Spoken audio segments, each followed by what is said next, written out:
ایسی نہیں ہے جہاں اس کا کرنے والے یا توڑ کرنے والے کسی بھی شکل میں لوگ موجود نہ ہوں. اور بہت زیادہ اس کے حوالے سے معاشرے کا استحصال ہو رہا ہے کہ میری خواہش تھی کہ اس پہ بات کی جائے کہ لوگوں کو ایک اویئرنیس دی جائے کہ اصل حقائق کیا ہیں. قرآن حکیم نے اس کا ذکر کیا وہ سحر ہے، ہم اس کو جادو کہتے ہیں.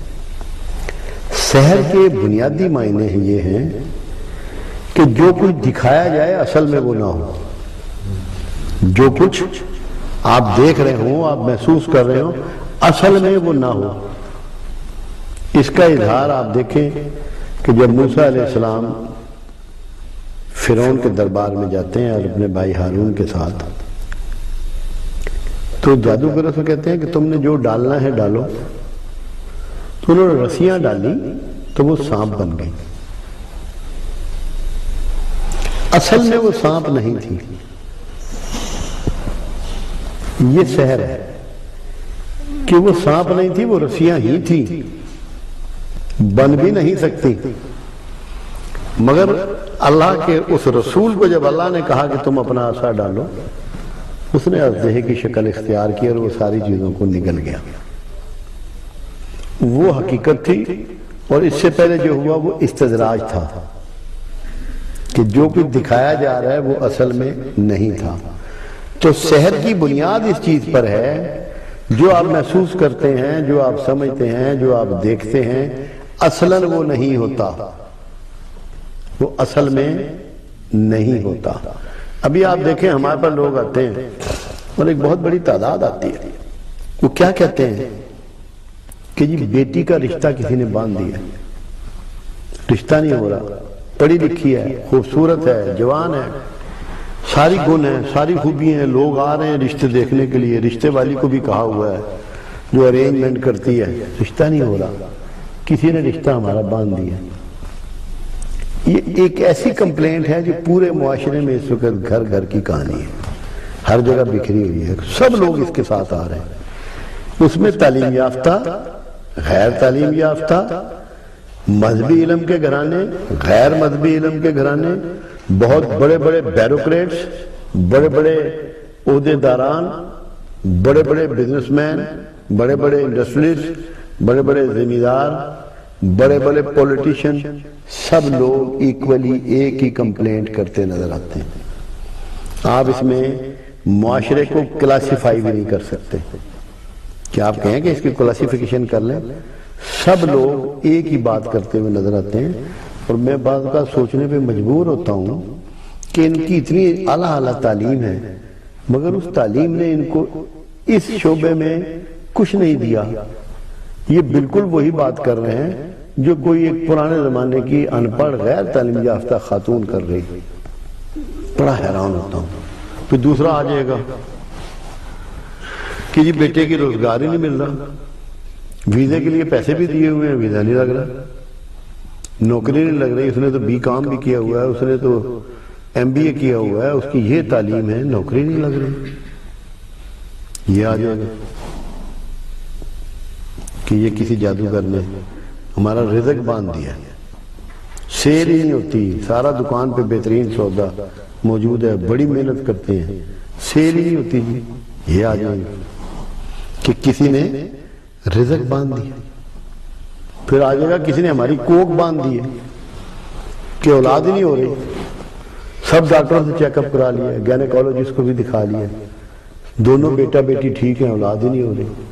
کسی جادوگر نے ہماری کوک باندھ دی. یہ آ جائے گا. غرض وہ ساری چیزیں جو ایک انسان سے ریلیٹڈ ہیں، اس کے روزمرہ کی زندگی میں وہ شامل ہیں، ان کے حوالے سے جادو کی کہانی کو معاشرے نے گھیر رکھا ہے. ایک یہ شعبہ ہے. دوسرا شعبہ یہ ہے کہ جی بندہ بیمار ہے، بڑے سے بڑے ڈاکٹر کے پاس جاتے ہیں، سارے ڈائگنوزز کرائیں، بندہ ٹھیک ہی نہیں ہو رہا. کسی نے جادو کر دیا، جادو سے بیمار کر دیا. یہ کمپلینٹ پھر ایک اور کمپلینٹ آ جاتی ہے کہ جی ہمارے گھر میں چیزیں پڑی تھی ان پہ خون کے چھینٹے پڑے کہ جی پانی پڑا ہے. پھر ایک اور کمپلینٹ آتی ہے کہ کپڑے کٹ گئے، گھر میں رکھے ہوئے کپڑے کٹ گئے، ان پہ ٹک لگ گئے، گول دائرے میں کٹ گئے، مختلف انداز سے. یہاں تک ہے جی بکسے میں کپڑے رکھے ہوئے ہیں، بچی کی شادی کی تیاری کر رہے ہیں، وہ سارے خون آلود ہو گئے. یہ بھی کمپلینٹس آتی ہیں. پھر یہ آ جائے گی کہ چیز یہاں رکھی ہوئی تھی وہ یہاں سے غائب ہے، کہاں چلی گئی. اب بڑا مسئلہ ہوتا ہے ہمارے لیے یہ. میں پھر اس کے لیے لوگوں کو قرآن سے باتیں سمجھاتا ہوں کہ سب سے پہلے آپ کو یہ ماننا پڑے گا کہ اللہ سچا ہے. کیا نعوذ باللہ کوئی جھوٹ اللہ سے منسوب کیا جا سکتا؟ ممکن تو نہیں ہے. اب اللہ یہ کہہ رہا ہے جس کو چاہوں بیٹے دوں، جس کو چاہوں بیٹیاں دوں، جس کو چاہوں دونوں دوں، جس کو چاہوں دونوں نہ دوں. ایتھارٹی نہ کسی ڈاکٹر کو اللہ نے دی، نہ کسی پیر کو دی، نہ کسی اور انسان کو دی. اولاد دینے کی، نہ دینے کی، بیٹے دینے کی، بیٹیاں دینے کی ایتھارٹی اللہ نے اپنے پاس رکھی. تو کوئی مخلوق میں سے ایسا ہے جو اللہ کی اس ایتھارٹی کو یوز کر سکتا ہے؟ کیا یہ ممکن ہے کہ اولاد نہ ہونے دی جائے؟ یہ تو ممکن نہیں ہے. اسی طرح رزق کا ہے. اللہ تعالیٰ کہتا ہے جس کو چاہوں غریب کروں، جس کو چاہوں امیر کروں، جسے چاہوں کشائش والا رزق دوں، جسے چاہوں ناپ تول کے دوں، جسے چاہوں تنگی والا رزق دوں، جسے چاہوں رزق میں دوسرے پہ فضیلت دوں. یہاں مالک نے دینے میں آپ کی ایفرٹس کو بھی نہیں جوڑا. اس میں آپ کی ایفرٹس کا کوئی ذکر نہیں ہے. یہ انٹائر اس نے پاور اپنے پاس رکھی. میں دوں، بھلے آپ سے کام کروا کے دے، بھلے آپ سے بغیر کام کروائے دے. ایسے لوگ بھی اسی معاشرے میں موجود ہیں کہ جو ایکسٹرا لیبر نہیں کرتے، ہارڈ ورک نہیں کرتے، ایسے اسباب ان کے لیے وہ پیدا کر دیتا ہے کہ تھوڑی سی محنت سے بہت بڑا معاوضہ ملنا شروع ہو جاتا ہے. یہ اس کی اتھارٹی.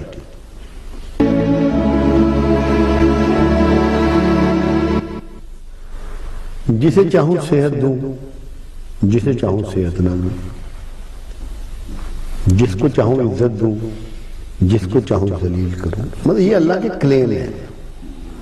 اولاد میں، عزت ذلت میں، روزگار میں، صحت میں، ساری چیزوں میں اللہ کے کریم موجود. اب رشتوں کی لوگ بات کرتے ہیں. میں ان سے کہتا ہوں رشتے تو آسمانوں پہ طے ہوتے ہیں، اس لیے کہ اللہ نے روحوں کو دنیا میں بھیجنا ہے.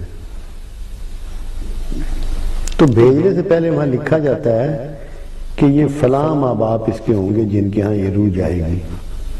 تو جب آسمان پہ ماں باپ کا نام لکھ دیا جاتا ہے تو وہ رشتہ نہیں طے ہوتا. رشتہ تو وہاں طے ہو جاتا ہے. آپ تو یہاں ارینجمنٹ دنیا داری کے کرتے ہیں، پروگرام تو اس نے سارا سیٹل کر لیا ہوتا ہے. ہمیں اللہ کے وعدوں پر، اس کے کلیم پر بھروسہ کرنا ہو، ورنہ ہمارا معاشرہ اس عذاب سے نہیں نکل سکتا. کیونکہ آپ جو یہ کہہ رہے ہیں تمہاری کوک باندھ دی گئی ہے، تمہارا رزق باندھ دیا گیا ہے، تمہاری شادی ہونی باندھ دی گئی ہے، تمہاری پروموشن باندھ دی گئی ہے، آپ اس کو سچا سمجھیں گے اگر آپ کا یہ یقین نہ ہو کہ یہ اللہ کے علاوہ کوئی نہیں کر سکتا، اور دھوکے میں اس کا شکار بنے رہیں گے. چھوٹی سی سوچنے کی بات یہ ہے کہ یہ گلاس ہی پڑا ہے یہاں میرے پاس. اللہ کا یہ پروگرام ہو کہ میں نے کسی شخص کو یہ دینا ہے، اور جادوگر کا یہ پروگرام ہو کہ یہ گلاس میں نے اس تک نہیں پہنچنے دینا، تو کیا جادوگر اس پروگرام میں کامیاب ہو جائے گا؟ اور اگر جادوگر کامیاب ہوتا ہے تو اس کا مطلب اللہ تو بڑا کمزور ہے، اور کیا کمزور اللہ اس قابل ہے کہ اس کی پوجا کی جائے؟ کوئی کمزور اللہ کو پوجے گا؟ وہ تو بتاتا ہے کہ میں اتھارٹی ہوں۔ جب اتھارٹی اللہ کے ساتھ ہے تو پھر آپ کے کاموں میں کون دخیل ہو سکتا ہے؟ میں ایک مرتبہ ایک ڈاکومنٹری دیکھ رہا تھا، ہندوستان کے شہر امرتسر میں ایک ہنومان کا مندر ہے۔ وہاں کی روایت یہ ہے کہ جن کے بیٹا نہیں ہوتا وہ یہاں آئیں، سلام کریں ہنومان کے دیوتا کو، ان کے جب بیٹا ہو جائے تو وہ ہر سال اس کو بندر کی شکل کا بنا کے یہاں حاضری دیں۔ کودتے ہوئے آتے ہیں لوگ، اور انہوں نے لڈو وغیرہ یہ سارے اٹھائے ہوتے ہیں۔ تو جب انہوں نے کیمرہ ڈالا تو اور اس میں ساتھ میں ان کے کمنٹس یہ تھے کہ یہ مسلمان بھی جا رہے ہیں بیٹا لینے کے لیے ہنومان کے مندر میں۔ اب آپ خود سوچئے اور 1 منٹ کے 1000ویں حصے میں دھیان کیجئے، جو مسلمان ہنومان کے مندر میں بیٹا لینے جا رہا ہے وہ مسلمان ہے؟ وہ رہ گیا مسلمان؟ اور کیا ہنومان کسی کو بیٹا دے سکتا ہے؟ اپنی مکھی بھی نہیں ہلا سکتا۔ ذاتی خواہشوں کے پیچھے بھاگنے والوں کی یہ کتنی جہالت کی مثالیں ہیں۔ حالانکہ اصل چیز یہ ہے کہ اللہ نے اگر کسی کے لیے بیٹا مقرر کر دیا ہے کہ اس کے ہونا ہے تو وہ ہو کے رہنا ہے، وہ کہیں جائے یا نہ جائے۔ اللہ سے نہ مانگے تب بھی ہو کے رہے گا، کیونکہ اللہ نے اس کے لیے مقرر کر دیا۔ اب آپ کے زمانے سے پہلے روز اول سے جادو دنیا میں ہوتا رہا ہے، آج بھی ہو رہا ہے، مگر اس کی لیمیٹیشنز ہیں اور اس کے علاج موجود ہیں۔ قرآن نے اس کی لیمیٹیشن کو بیان کیا۔ سورہ بقرہ میں یہ سلیمان علیہ السلام کے عہد سلطنت کے زمانے کی بات ہے کہ 2 فرشتے بازاروں میں بیٹھتے، ہاروت و ماروت۔ سورہ بقرہ میں اس کا ذکر ہے، آیت نمبر 102 میں۔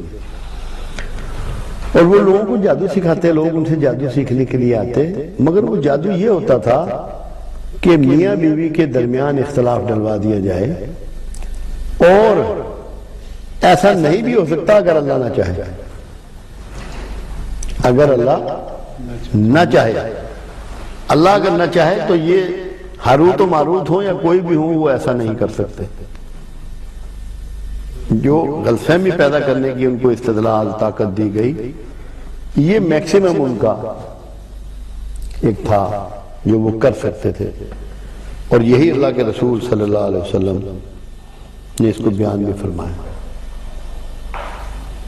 اور ایسا کرنے والا جو ہے آخرت میں ان کا حصہ نہیں ہے۔ جو اس طرح کی کارروائی کرنے والا ہے، جادو کرنے والا ہے، آخرت میں اس کا حصہ بالکل نہیں ہے۔ سورہ یونس اس کو بیان کر رہے ہیں، جادو کرنے والوں کا آخرت میں کوئی حصہ نہیں ہے۔ یہ اچھی طرح جو اپنے آپ کو یہاں کلیم کرتے ہیں مسلمان ہونے کا اور جادو کی کارروائیوں میں ملوث ہیں، انہیں یہ پتہ ہونا چاہیے کہ آخرت کے نظام میں وہ فارغ ہیں، کہ کوئی حصہ نہیں ہے۔ سورہ یونس اس پر گواہ ہے۔ پھر فرعون کے دربار میں جب جاتے ہیں اور وہاں جادوگروں کا ذکر آتا ہے، وہاں بھی رب العزت فرماتا ہے کہ خدا شریروں کو کامیاب نہیں کرتا۔ جادوگروں کو وہاں شریر کے لفظ سے بھی اللہ نے موسوم کیا ہے کہ خدا شریروں کو کامیاب نہیں کرتا۔ سورہ طٰہٰ میں اس کا ذکر ہے۔ کیونکہ قرآن جب تک آپ کے سامنے نہ پیش کیا جائے اور قرآن کی بات نہ کی جائے، میں سمجھتا ہوں کہ شاید آدمی کو جو اس کو حوصلہ ہوتا ہے وہ قائم نہیں ہوتا۔ سورہ فلق میں بھی یہی بیان ہے کہ پناہ چاہتا ہے انسان رات کی تاریکیوں سے، خوف سے، گنڈے بنانے والیوں سے، پھونکو مارنے والیوں سے۔ وہاں پہ مونس کا ذکر ہے، خواتین یہ کام کرتی تھی اس زمانے میں، کاہن بھی یہ کام کرتے تھے، کہانت جاری تھی، اور رسول اللہ صلی اللہ علیہ وسلم کی دنیا میں تشریف لانے کے بعد کہانت کا نظام ختم ہوا۔ تو یہ سلسلہ جو ہے نا وہ چلا آ رہا ہے۔ احادیث مبارکہ میں اس کو شرک قرار دیا گیا، اس کی سزا قتل قرار دی گئی، انسانوں کو نقصان پہنچانے کا ایک ڈھنگ قرار دیا گیا۔ مگر یہ جاری رہنا ہے، کیوں کہ پروردگار عالم نے جب شیطان کو قیامت تک کے لیے آزاد چھوڑ دیا اور اس نے رب العزت سے یہ کمٹمنٹ لے لی کہ میں تیرے لوگوں کے راستے میں بیٹھوں گا، دائیں سے بائیں سے آگے سے پیچھے سے انہیں گھیروں گا، اگر اس کے پاس ایسے چمتکار نہ ہوں، ایسے چیزیں آپ کو متاثر کرنے والے علوم اس کو پاس نہ ہوں، تو وہ آپ کو کیسے گھیر سکتا ہے؟ کمپٹیشن کے ہتھیار اس کے پاس نہ ہوں تو کیا وہ گھیر سکتا ہے؟ تو یہ اس کے لیے اللہ کی طرف سے جب ایک آزادی اس کو دی کہ تجھ سے جو ہوتا ہے تو کر لے، جو میرے خالص بندے ہیں تو ان کا کچھ نہ بگاڑ سکے گا، تو وہ اس آزادی کو استعمال کرتا ہے، ایسے کاموں میں جادوگروں کی مدد کرتا ہے کہ انسانی عقل پریشان ہو جاتی ہے، حیران رہ جاتے ہیں۔ ہمارے پاس بے شمار لوگ ایسے آتے ہیں، مگر اسی اللہ نے جس نے شیطان کو آزاد چھوڑا قیامت تک کے لیے، آپ کو ایک آرٹ بھی بتا دیا۔ جادوگر باطل قوتوں شیطان سے بچنے کا ایک آرٹ پروردگار عالم نے آپ کو دے دیا۔ اس نے کلمہ تعلیم فرما دیا، اعوذ باللہ من الشیطان الرجیم، طوس کہتے ہیں اسے، طوس، اے اللہ میں تیری پناہ چاہتا ہوں شیطان رجیم سے۔ تو ریکویسٹ کرنی ہے ہم نے اللہ سے کہ تیری پناہ چاہیے۔ آپ شیطان کو نہ مار سکتے ہیں نہ قید کر سکتے ہیں، کیونکہ اس کو اللہ لبرٹی دے چکا ہے، کمٹمنٹ دے چکا ہے قیامت تک کے لیے۔ اس لیے کہیں آپ کو یہ نہیں کہا گیا کہ تم شیطان کو قتل کر لو گے یا ختم کر لو گے، یہ ممکن نہیں ہے۔ یہ ممکن ہے کہ جو اس سے زیادہ طاقتور ہے اس کی پیچھے چھپ جاؤ، اس کی پناہ میں آ جاؤ، اور وہ اللہ نے طوس سکھا دیا۔ رسول اللہ صلی اللہ علیہ وسلم کے زمانے میں لوگ تعویذ دھاگا کرتے تھے، جھاڑ پھونک کرتے تھے۔ ایسے واقعات ہوئے کہ رسول اللہ صلی اللہ علیہ وسلم نے لوگوں سے کہا کہ اپنا تعوذ ہمیں پیش کرو، یعنی کہ ہمیں بتاؤ۔ اس کو پڑھا الفاظ کو، اگر وہ الفاظ ایسے ہوتے کہ اللہ سے پناہ مانگی جا رہی ہے تو آپ فرماتے اس کو بے شک جاری رکھو۔ جس میں غیر اللہ سے پناہ مانگی جا رہی ہے وہ مشرکانہ طرز عمل ہے، آپ نے ہمیشہ اس کی نفی فرمائی کہ یہ جائز نہیں ہے۔ بچنا ہے، شیطان سے بچنا ہے، باطل قوتوں سے بچنا ہے، اس کے لیے کیا تعلیم فرمائی اور رسول اللہ صلی اللہ علیہ وسلم نے کیا طریقہ اختیار فرمایا؟ آپ جب اپنے بستر پر لیٹتے تو سورہ اخلاص تلاوت فرماتے، سورہ فلق تلاوت فرماتے، سورہ ناس تلاوت فرماتے، اور موعظتین اسی دن کے لیے اتری تھی کہ جب اٹیمپٹ کی گئی تھی رسول اللہ صلی اللہ علیہ وسلم پہ جادو کی، کیونکہ آپ کو اللہ نے ایک مثالی بشر بنایا تھا، ہمارے لیے مثال ہونی تھی کہ اس طرح جادو کیا جاتا ہے، اس طرح اس کے حالات ہوتے ہیں، ایسے امکانات ہوتے ہیں۔ تو یہ طریقہ بھی ایڈوائز فرمانا تھا۔ تو رسول اللہ صلی اللہ علیہ وسلم رات کو سونے سے قبل یہ تینوں چیزیں پڑھتے اور اپنے دائیں ہاتھ پہ پھونک مارتے اور بائیں پہ پھونک مارتے، اور ایسے سر سے لے کے اور پورے جسم پر، ہاتھوں پر اور پاؤں پر ہاتھ پھیرتے۔ اگر اس سنت کو آپ اپنا لیں، رسول اللہ صلی اللہ علیہ وسلم کے اس طریقے کو آپ اپنا لیں، میں آپ کو یقین دلاتا ہوں دنیا کا بڑے سے بڑا جادوگر، بڑے سے بڑا کاریگر، بڑے سے بڑا شیطان کا ہمراہی اور ساتھی آپ پہ اس کام میں کامیاب نہیں ہو سکتا، آپ محفوظ ہو جائیں گے۔ اب ایک بات اور کہی کہ صدقے کو رد بلا فرمایا میرے آقا نے۔ بلا سے مراد مصیبت ہوتی ہے، مصیبت صحت کی خرابی میں بھی ہو سکتی ہے، ایمان کی خرابی میں بھی ہو سکتی ہے، مال کے نقصان میں بھی ہو سکتی ہے، عزت کے نقصان میں بھی ہو سکتی ہے، جھگڑے اور فساد بھی ہو سکتے ہیں، مقدمات بھی ہو سکتے ہیں، کچھ بھی آپ کو باطل چیزیں فیس کرنا پڑ سکتی ہیں۔ اللہ کے رسول صلی اللہ علیہ وسلم نے فرمایا کہ صدقہ رد بلا ہے۔